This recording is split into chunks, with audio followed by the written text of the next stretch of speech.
What's up, ladies and gents? This is KSigKid coming at you with another Overwatch video. You have no idea how difficult that is to make that the intro instead of Destiny. It is very tricky.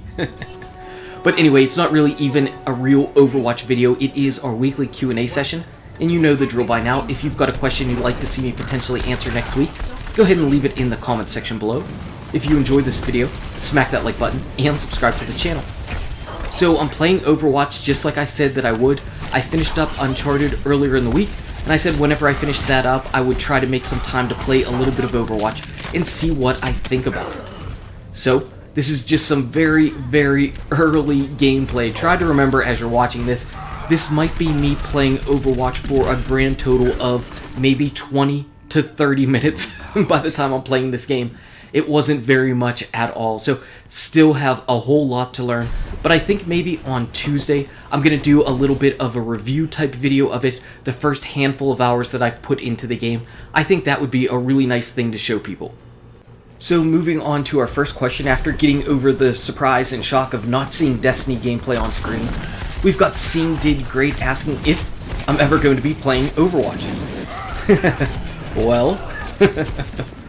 So he says that it's a casual game, and my first few experiences were just going into this solo.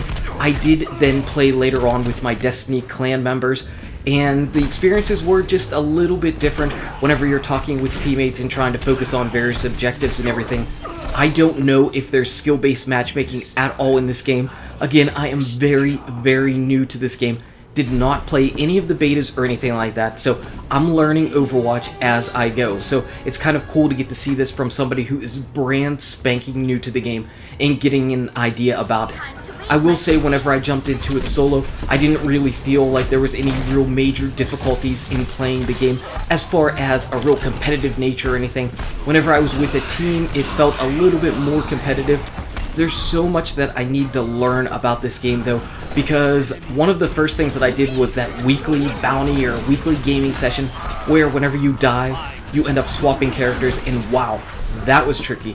Knowing absolutely none of the characters, I'm on various characters, and I'm pulling the trigger buttons and they're not killing anybody, and I'm like, I don't even know what this character does at all. So, you know, I think I'm going to put all of this into, like I said, a quick noob early on review of Overwatch, maybe on Tuesday. But yes, I am playing Overwatch a little bit. No, it's not going to overtake Destiny or anything like that on the channel, but it could be some supplemental gameplay that we could put out in some supplemental content. Moving on to our second question, and on the heels of the Rise of Iron reveal, we have Dylan Porter asking if I think that Destiny might be moving a little bit fast with its various gameplays and DLCs and everything like that. So this is actually a really interesting question, because I think if you would ask the vast majority of the people, they would probably say that Destiny is moving too slow. They want content now, they want content immediately, and they feel like there's just a significant drought in content. And honestly, right now, with the April update, I think we've pretty much run the course of, you know, the brand spanking new feeling of the April update. It's still an amazing addition to the game. It's something that the game desperately needed. I love the new infusion system. I think that's great. I love the fact that you can pretty much get high-end end-game gear from pretty much any avenue that you want in the game, except for Nightfalls. But I really do like that. I think that the April update was great. I don't think, and I never thought that the Prison of Elders, even called the Challenge of Elders, was going to be content that was actually going to sustain the Destiny community for an extreme length of time. And for me right about now, I'm pretty much at the point where I don't feel compelled to need to or want to just run through the Challenge of Elders each week. I'll probably do my level 41 version to get my Sterling Treasure, and that'll be about it for this week. So I think that basically the Rise of Iron is going to come at a good time. People are desperate for some new content. Whenever brand new content comes out, Destiny explodes. It's going to be mayhem whenever the new content comes out on September 20th. The only thing that surprised me just a little bit was the announcement that the PlayStation 3 and Xbox 360 was not going to be supported for the new content to close out Destiny. That surprised me just a little bit, and we did an entire video on that yesterday in case you wanted to hear some of my opinions on that matter. Moving on to our next question, Gregory is asking which character he should try to build for his second character in the game, a Hunter or a Titan. And you know, no matter what I say, no matter what answer I give here, it is going to be the complete wrong answer in somebody's opinion. It's going to be the complete wrong answer. But you know what? I've got to give an answer. And if I'm picking between the two, I am going to pick the Hunter. I'm going to pick the Hunter over the Titan in this manner. Now, the Titan is extremely useful, especially if you're raiding. The Titan is always going to be somebody that you want on your team. A Defender Titan is pretty much invaluable in the game. But for me, I have a lot of fun running around on my Hunter in PvP. I love the Gunslinger in PvP. That super might be the best PvP super that there is. Trip mine grenades are a ton of fun, so for me, I just have a lot more fun whenever I'm playing on my Hunter than I do whenever I'm playing on my Titan. I did like the Titan whenever the Sunbreakers were extremely overpowered, but they're really not anymore.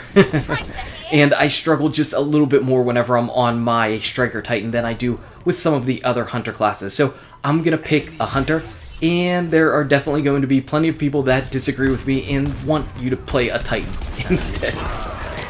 Moving on to our title question, we have Clash asking if I was ever bullied. And this is actually a really good question, and it makes me remember that a lot of the people in my audience are definitely younger. There are a lot of really young people, a lot of people in high school that watch this, and I have to remember that those are some significant things that people go through in their daily lives. And let's be honest, I can relate a little bit here as a YouTube channel, because quite honestly, as a YouTube creator, we get bullied pretty much daily. And honestly, there is no excuse for it. Let's put it out there. Just because people are on the internet doesn't mean that other people have to be just absolute crap and garbage to them. And the thing of, oh, you gotta get a tougher skin or whatnot, you know, if people are out there that are just making it their sole job to ruin somebody else's day, those are the people that have problems, not the people that are getting this crap thrown in their direction. It's not the creator's fault. It is solely the fault of the people that are doing the bullying. That's the mindset that it should be. Yes, if I didn't know what was going to be happening whenever I make a channel or put out some videos that are controversial, I wouldn't do it if I couldn't just block the people and walk away from it and be like, okay, you know what? That's the end of it. But some people don't have that block button ability. For instance, if you're in school, you're probably going to get bullied, and it doesn't matter who you are, you're going to get bullied. We were all made fun of, and when I say we were all made fun of, I mean we were all made fun of whenever we were little. Kids are ruthless and cruel, and sometimes they don't even know what they're saying or what they're doing, and you can see that whenever you look through various YouTube comments. Some of the worst comments that I've received, aside from the various death threats that have come, some of the worst comments that I've seen, I've gone over to check out who was making those comments, and they were little kids, and it's just disgusting to see that that's the way that people are growing up and trying to treat people. And like I said, unfortunately in your daily lives, if you're at school, you don't have the ability to just block somebody and move on, so it can be a very tricky type thing. You just have to try to not let it just eat away at you, because bullying is, it's more a thing that there's something wrong with the person that's actually doing the bullying than there's anything wrong with you. So just try to remember that, you know, your worst moments in life aren't your only moments in life. There are going to be plenty of things that are just positive and amazing for you going forward in your life. And whatever it is that this person is bullying you about, maybe it's because they have an insecurity about the same thing. You know, there's another reason why somebody would go out of their way to just treat somebody like garbage. And like I said, we have all gone through it. The one difference now, though, is so much of this bullying just goes on online. Back in my day, if somebody was talking crap about you, they risked the very real possibility of getting punched right in the face. Punched right in the face. And I did that at least on 2 different occasions to somebody else. And that ended that. That was pretty much the end of it. And I was so scared that I was going to get in trouble whenever I went home if somebody found out that I got into a fight or whatnot. So it's just a real different scenario, because now you punch somebody in the face, you have to worry about getting a lawsuit. You've got to worry about somebody being crazy and bringing a knife or a gun into school or something like that. It's a whole different world. So all of the bullying comes in the form of these actual written words, and they are harsh and relentless, and I don't wish that upon anybody. If you ever feel like you're in a scenario like that, where you've got somebody that is just relentlessly just harassing you and messing with your life like that, you've got to talk to a parent or an adult, somebody you trust, a teacher, a principal. You have to talk to somebody about this, because it needs to be rectified. You don't need to go through life having to deal with stuff like that. You don't. There are definite avenues and people out there who will help you. And finally, our last question came from two different people. Omni and CamDoesCOD are both asking about my lighthouse journeys, if I've ever gone flawless. And yes, I have gone flawless before. I've gone to the lighthouse, both of the first 2 iterations. I have not gone yet. I haven't even tried it yet. Thank goodness Dutch is a member of my friend list now. And I went 6 times according to Destiny Tracker, which was a little bit lower than I thought, but 6 is good enough. Anyway, guys and gals, thank you so much for watching. If you enjoyed this video, smack that like button and subscribe to the channel. Check out these awesome videos. Good luck with your raids, your drops, your Overwatch, and I'll see you around in Overwatch. Flawless video.